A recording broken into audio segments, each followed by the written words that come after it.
Entonces vamos a pasar a Stata. Tengo preparados unos ejercicios para que podamos ver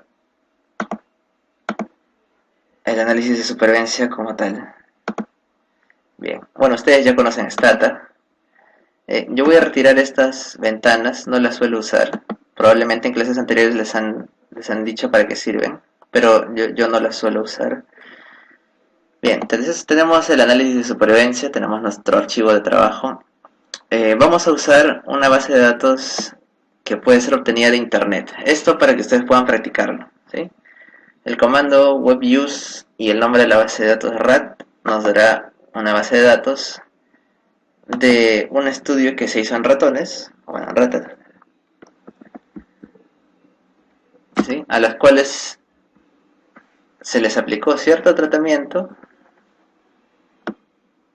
¿ya? Un tratamiento en el grupo 1, tratamiento en el grupo 2, el tiempo que pasó hasta que murieron, ¿sí? Entonces, se dan cuenta, en los análisis de supervivencia siempre van a encontrar estas dos variables, el tiempo y el evento. ¿Sí? Con regresión lineal aprendieron a modelar variables numéricas, como el tiempo. Con regresión logística aprendieron a modelar variables categóricas, dicotómicas, como si murió o no murió. En este caso, regresión de Cox nos permite analizar las dos a la vez, el tiempo hasta que ocurrió el evento. Por ejemplo, la rata número 1 pasó 143 días viva hasta que murió. La rata 2 sobrevivió hasta los 164 días y así. Por ejemplo, aquí tenemos, ¿no?, una rata que fue observada durante 216 días y no murió. Entonces, ahora sí, con eso más claro, podemos pasar. Veamos, hagamos siempre una exploración de los datos. ¿Cuántas ratitas murieron? De las 40 que tenemos, pues 36. Si solo presentamos esto, pues sería nuestra incidencia acumulada, ¿no? La mortalidad se ve como una incidencia. Entonces, ¿cuál es la incidencia o la tasa de mortalidad? 90%. Pero si quisiéramos saber la verdadera tasa de incidencia, esa que calcula, que toma en cuenta los tiempos de seguimiento y que vimos en las clases, tenemos que dejar la stata que vamos a hacer un análisis de supervivencia. Y eso se hace con el comando stset o stset. Especificamos la variable de tiempo y la variable de evento, que va a ser señalada como failure. Entonces ponemos stset t, failure, y entre paréntesis la variable del evento, que es died, si murió o no murió. Ahí está. Entonces podemos ver que Stata acaba de colocar la base lista como para analizarla en el análisis de supervivencia. Acá los datos dice, bueno, hay 40 observaciones en total, 0 exclusiones, eso es bueno, no tenemos censura. 40 observaciones presentes, 36 eventos que fueron recogidos, y este es el tiempo total. O sea, ¿se acuerdan que la tasa de incidencia era la suma de todos los tiempos? Pues ahí tenemos el tiempo total en días de todas las 40 ratitas, que suman 9118 días. Y pues acá nos da pues los datos de que todos fueron observados en tiempo cero, pero la última observación fue hasta los 344 días, casi un año. Bien. Pidámosle ahora la tasa de incidencia, ¿sí? Perdón, parece que el ser stata 14 no, este comando no es el mismo. Ya, bueno, esto es un problema. Si ustedes tuvieran stata 13 o 12 no debería haber ningún problema. Entonces me dice stata que requiero una variable que identifique a los sujetos. Ya. Entonces, en este caso en la base de datos no tenemos una variable que identifique a cada una de las ratas. Tenemos la variable que nos dice a qué grupo pertenecen, tiempo, muerte, y estas variables que son creadas para el análisis de supervivencia una vez que hacemos el stset. Vamos a crear una variable identificadora que sea un código para cada ratita. Es un comando bastante sencillo. Listo. Entonces, ahora sí podemos hacer nuestro set de datos en base a cada identificación. En realidad no hay ningún cambio, a menos que analicemos tiempo repetido, pero eso ya es otra historia. Bien, ahora sí. Pidamos el comando. Y listo. Acá tenemos la tasa de incidencia. ¿Ven? Esto era lo que habíamos calculado en el PowerPoint como la suma, o sea, el total de eventos ocurridos, o sea, 36 muertes, entre la suma total de tiempos, 36 entre 9118, que sería 0.0039 casos por persona día. ¿Sí? Nosotros podíamos ajustar esto a persona año, solo tendríamos que dividir entre 365 y obtendríamos la tasa de incidencia por año. Pero podemos hacerlo inmediatamente con una opción que nos da Stata, sin necesidad de hacer las divisiones. Ya podría decirle Stata que me saque esto por cada 1000 personas año. A ver. Y está, simplemente lo multiplica por 1000 y la interpretación sería pues el riesgo de morir en esas ratitas era pues de 3.9 muertes por cada 1000 ratitas en un día. Ahora podemos pasarlo a años. Tenemos en nuestra base de datos la variable t, que significa tiempo en días. Podemos transformarla a años. Podemos generar una variable que sea t años y que sea igual a t entre 365.25 para considerar los años bisiestos. Entonces ya tenemos una variable en años. ¿Está? Entonces vamos a hacer el set de los datos con el tiempo en años. Aquí ya no será stset t, sino va a ser t años. Failure, el evento sigue siendo muerte y el identificador sigue siendo el mismo. Entonces, cambiamos. Entonces, se darán cuenta de que aquí hay un cambio, mientras que cuando calculamos con días sumaban en total 9118 días, ahora suma 24.9 años. Entonces la tasa que calculemos será interpretable en casos de muerte por año. Vamos, pidámosle stp_time. Ahí está. Entonces la tasa por año es de 1.44. ¿Sí? Es decir que la tasa de mortalidad en ratas es de 1.44 casos por rata al año. Y bueno, también nos arroja el intervalo de confianza. Asumo que han visto esto en las clases pasadas. Esta es la estimación a nivel poblacional. ¿Sí? La incidencia puede ir de 1.04 a 1.99 casos por rata al año. Y esto es interpretado con un 95% de confianza. Y entonces eso era tasa de incidencia. Pasemos a tablas de vida. ¿Sí? Entonces démosle clear para borrar los datos y usemos otra base de datos que es de la internet llamada DRAC-TR. Bien. Es la supervivencia de pacientes en un ensayo clínico de drogas. Revisamos como siempre la base. Tenemos, recuerden, cuando hay un análisis de supervivencia tenemos tiempo y un evento, el tiempo que pasó hasta que murió. Ahora, una vez más quisiera recordarles que el análisis de supervivencia no necesariamente analiza solo el evento muerte, analiza cualquier evento siempre y cuando tú tengas el tiempo hasta que ocurrió. ¿Sí? Bueno, en estos casos tenemos muerte.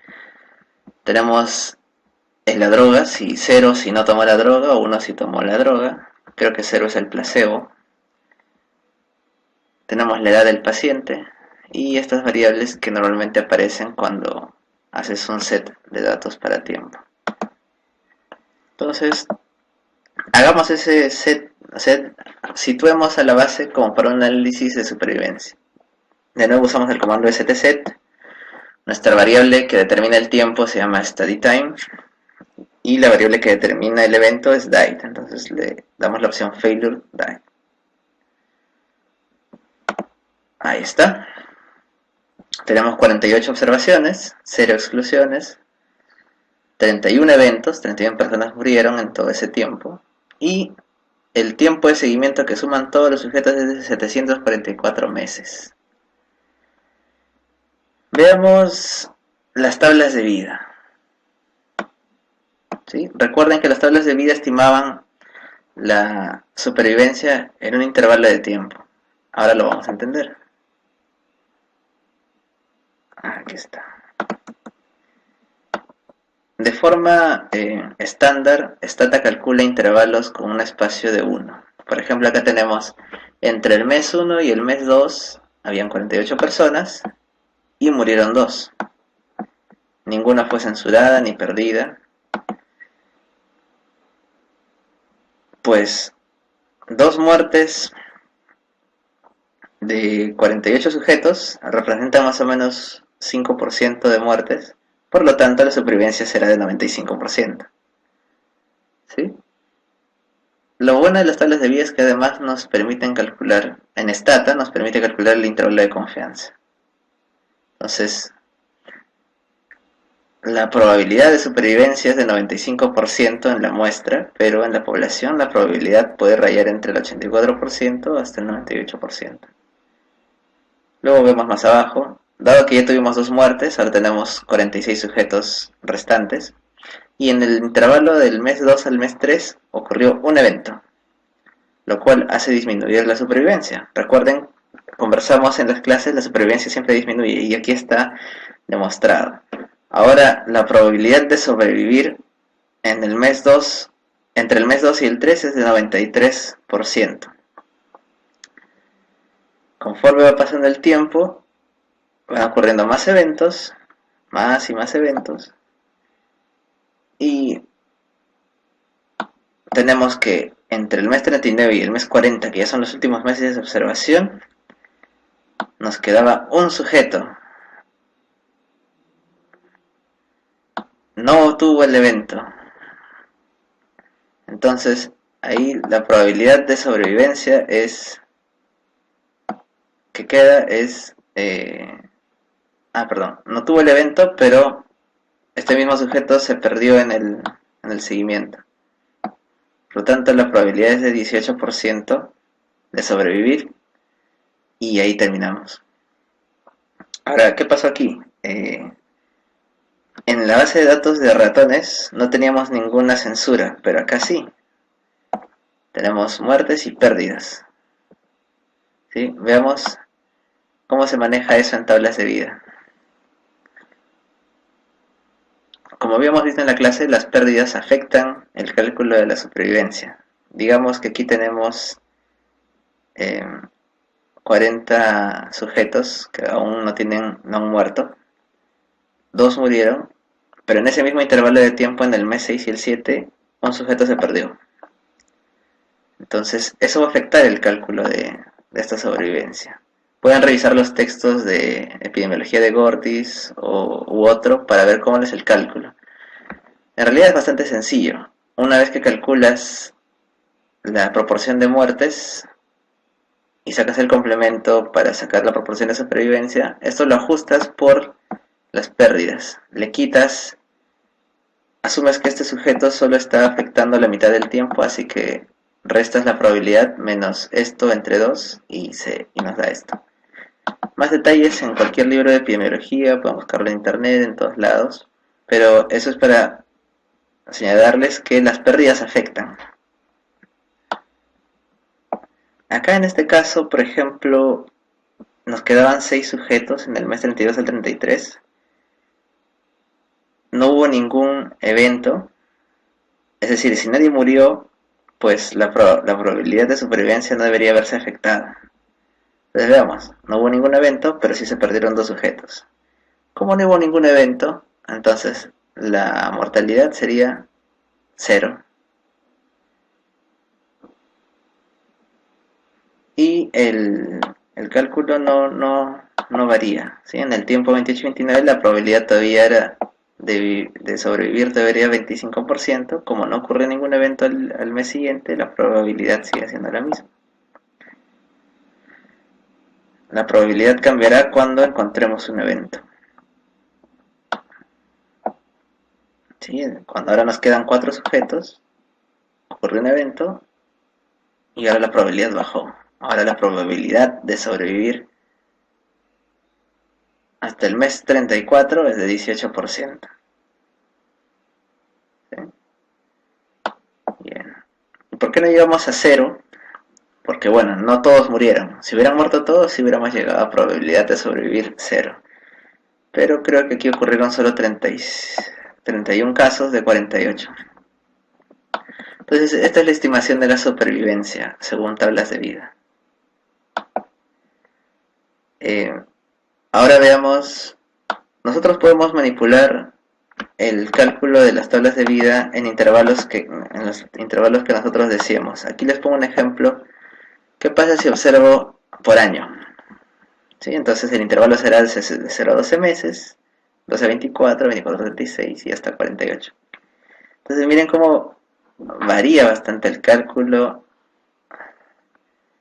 Tenemos 48 personas, en un año murieron 17 y en ese mismo año se perdieron 5.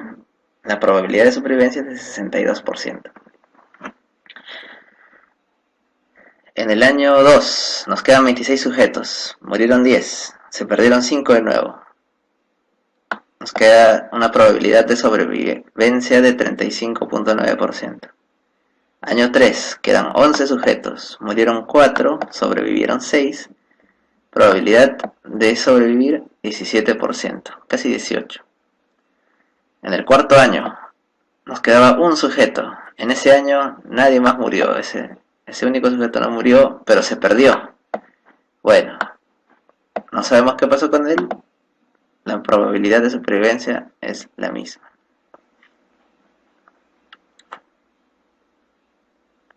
Ahora pasemos al método de Kaplan y Meier, porque les mencioné en las clases que, a diferencia de tablas de vida, Kaplan-Meier no calcula por intervalos, sino en el tiempo exacto donde ocurrió la muerte. Veámoslo en este ejemplo. Ahí está. Entonces, tenemos 48 meses de seguimiento, 39 meses de seguimiento. No, 48 meses de seguimiento, pero el último mes donde ocurrió un evento fue en el mes 39. O donde ocurrió algo. Y tenemos, ya no hay un intervalo. En el mes 1 murieron 2 sujetos. En el mes 2 murió solo 1. En el mes 3 murió solo 1. Entonces, la probabilidad de supervivencia se hace calculando por cada tiempo donde hubo una ocurrencia. ¿Sí? La ventaja de esto, como les dije, es que la censura ahora no va a afectar mucho en el cálculo de supervivencia. Pero sí en las estimaciones. Al momento de hacer el intervalo de confianza, recuerden, si han llevado las anteriores clases, que un intervalo de confianza se vuelve menos preciso cuando menos muestra tienes. Si tienes muchas censuras, tendrás menos muestra y tu intervalo será más ancho. Entonces, en el método de Kaplan y Meier, la censura sí afecta al intervalo de confianza, pero no afecta a este cálculo. En tablas de vida sí. Una vez más, pueden encontrar más detalles en los libros de epidemiología o en internet. Hagamos una comparación. Con el método de Kaplan y Meier, al final, el tiempo de supervivencia hasta el mes 39 es de 19%. Con las tablas de vida, era de 18.7%. En este caso no hay un gran cambio, pero se prefiere usar el método de Kaplan-Meier por ser más exacto en sus estimados. Podría ser que en algunos casos el cambio sea muy grueso y preferiríamos usar el método de Kaplan y Meier para estimar las probabilidades de supervivencia.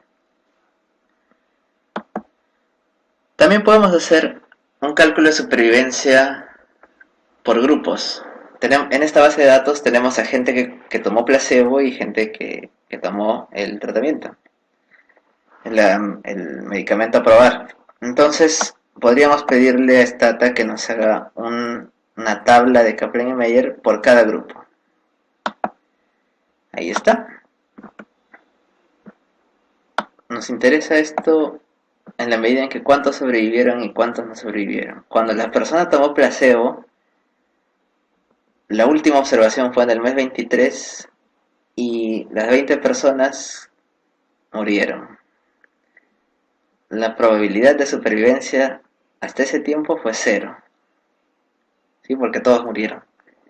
Veamos qué pasó en los que tomaron el medicamento.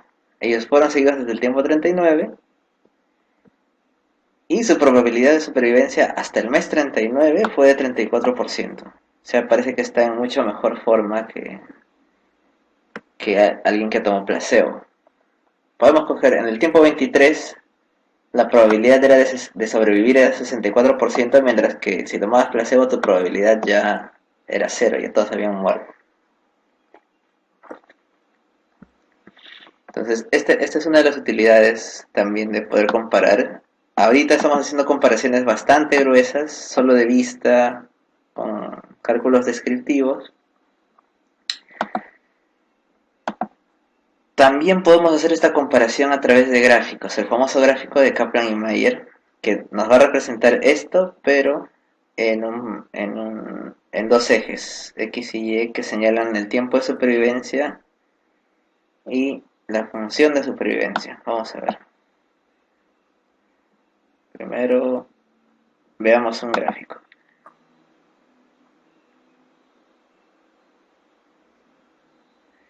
Ahí está. Entonces habíamos quedado en que las personas que tomaban la droga y no el placebo sobrevivían más. Y esto lo podemos ver aquí. Cuando el gráfico siempre va a ir de bajada, recuerden eso, la supervivencia siempre va de bajada. Pero pueden ver que esta bajada es más lenta, demora más en las personas que tomaron el medicamento verdadero. Y en las personas que tomaron el placebo, la bajada es un poco más, con una pendiente más empinada, ¿no? Quiere decir que la gente muere un poco más rápido. Podemos ver que para el tiempo más o menos 23 ya todos habían muerto, como vimos en la tabla. Pero acá para el tiempo 39 no todos han muerto. Todavía ha sobrevivido el 35%. Por eso la probabilidad de supervivencia ese mes era 35%. Ahora, de esa forma ya podríamos decir, oye, quienes toman el medicamento tienen mayor probabilidad de supervivencia que los que toman el placebo. Pero recuerden que estos son datos solo de la muestra. ¿Y qué pasa cuando queremos llevar datos de la muestra a estimaciones poblacionales? En este caso, queremos hacer una prueba de hipótesis. Tenemos que comparar estas curvas. La prueba a utilizar aquí se llama log-rank test. Y es una prueba que nos permite, pues, hacer esta comparación de forma y concluir de forma poblacional. Entonces, bueno, el cálculo es el siguiente. El log-rank test, como toda prueba de hipótesis, nos va a arrojar un valor P, que en sus clases anteriores deben haber visto que una de las reglas que se suele utilizar o puntos de corte es el 5%. Si el valor de P es menor a 5%, nosotros podemos rechazar nuestra hipótesis nula y quedarnos con la hipótesis alterna. En este caso, ¿cuál es la hipótesis que se plantea para un test, un log-rank test? Pues lo que está haciendo el ahorrante es comparar funciones de supervivencia. Nuestra hipótesis nula nos dirá que nuestras funciones de supervivencia en el grupo que tomó la droga y los que tomaron el placebo son iguales. Y nuestra hipótesis alterna es que estas funciones son diferentes. La supervivencia en quienes tomaron placebo es diferente de la supervivencia de quienes tomaron el medicamento. Y hemos obtenido un P bastante bajo. En realidad la computadora no muestra todos los ceros, así que podemos decir que es un P, de todas formas es menor a 0.05, lo cual nos permite rechazar la hipótesis nula y decir, en realidad las curvas que hemos visto de supervivencia son diferentes, las funciones de supervivencia. Volvamos al gráfico para revisar. Perdón. Ahorita les iba a hablar de eso. Volvamos a esto. Ya. Entonces, gráficamente y solo en la muestra eran diferentes, pero con la prueba de hipótesis podemos decir que esta diferencia también puede aplicarse a nivel poblacional. La interpretación del p-valor es un poco más compleja, así que no la vamos a tomar por hoy. Asumamos que un p pequeño es un valor significativo. Tal vez más adelante tengamos una clase solo de p-valor, ya que es un término bastante usado y muy poco explicado en los libros. Ya, la otra imagen que vieron, que era de subida, es ¿qué pasa si yo no quiero ver la función de supervivencia? Yo puedo ver la función de falla, es decir, la probabilidad de tener el evento. Es lo contrario que la probabilidad de sobrevivir al evento. Entonces, por eso en este caso la función de falla siempre va a ir de subida, porque mientras pasa el tiempo más gente va teniendo el evento, que en este caso es muerte. Igual podemos ver que en las personas que tomaron la droga, el tiempo para desarrollar el evento pues es largo. O sea, si yo tomo un medicamento, mi probabilidad de tener la enfermedad existirá, pero será una probabilidad un poco más larga, ¿no?, en el tiempo.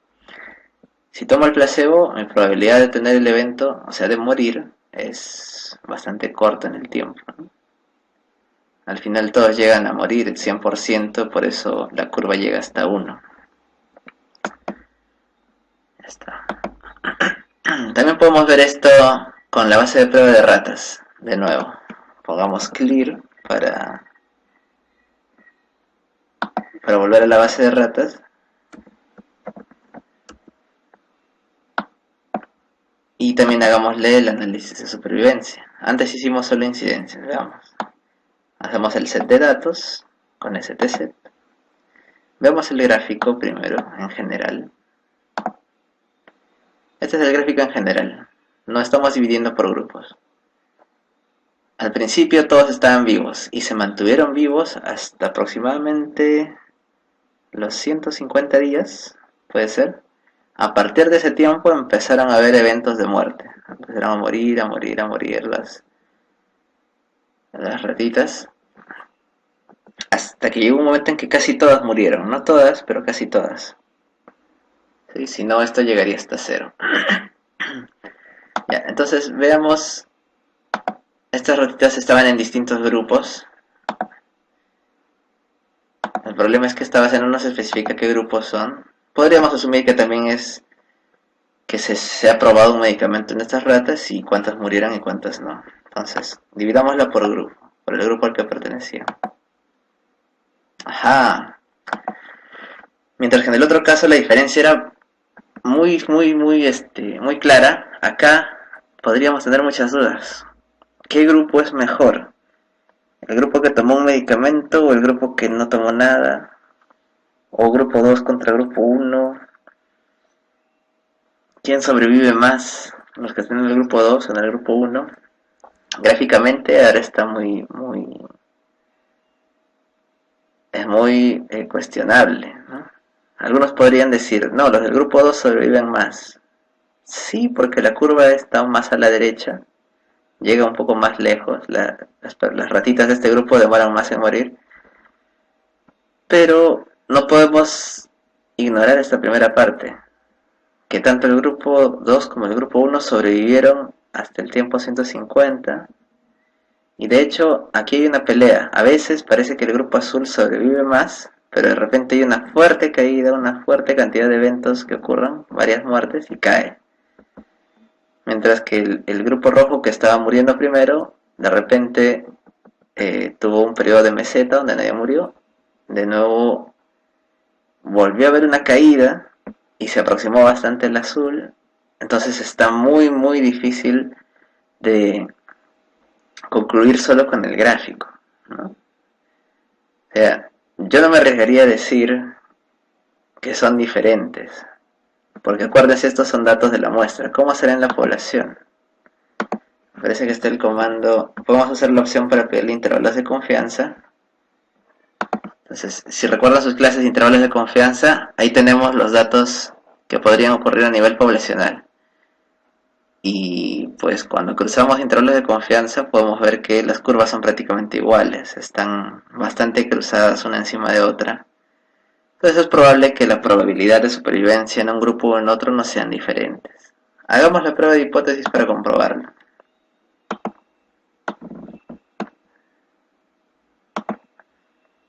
En efecto, en el grupo 1 ocurrieron 17 muertes, y en el grupo 2 ocurrieron 19 muertes. Luego de obtener el valor de P, obtenemos un valor de 0.07, lo cual nos hacería tomar la decisión de no rechazar la hipótesis nula, la cual es que las funciones de supervivencia en los grupos son iguales. Entonces, esa es nuestra conclusión. Ahora, veamos finalmente, y ya para cerrar este tema,